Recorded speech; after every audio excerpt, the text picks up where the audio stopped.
প্রচণ্ড গরমে মানুষ অতিষ্ঠ হয়ে কত কিছুই না করে থাকেন, তাই বলে কি যাত্রী বোঝাই চলন্ত একটি ট্রেনকে থামিয়ে চালক গোসল করতে চলে যাবেন?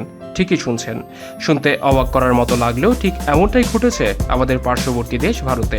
ঘটনার বর্ণনায় ভারতীয় গণমাধ্যম বলছে, শতাধিক যাত্রী সহ একটি লোকাল ট্রেন পাটনা থেকে মুঘলসরাই যাচ্ছিল। সোমবার সকাল 10:55 আচমকাই ওই ট্রেনের চালক ট্রেন থামিয়ে চালকের কামরা থেকে উধাও হয়ে যান। প্রথমে যাত্রীরা ঘটনাটি বুঝে উঠতে পারেননি, ভেবেছিলেন বোধহয় সিগন্যালিং এর কোনো সমস্যার জন্য মাঝপথে ট্রেনটি দাঁড়িয়ে পড়েছে। কিন্তু একসময় তারা দেখতে পান সিগন্যাল গ্রিন হয়ে রয়েছে, তবু ট্রেন নড়ছে না। ঘটনা আজ করতে পেরে ট্রেন থেকে নেমে বিক্ষোভ দেখাতে থাকেন যাত্রীরা।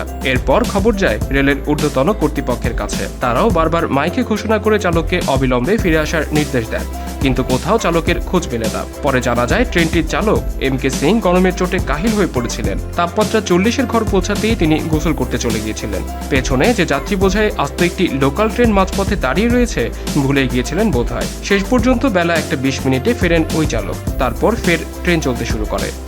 এলটিভির সাথে থাকার জন্য সবাইকে ধন্যবাদ।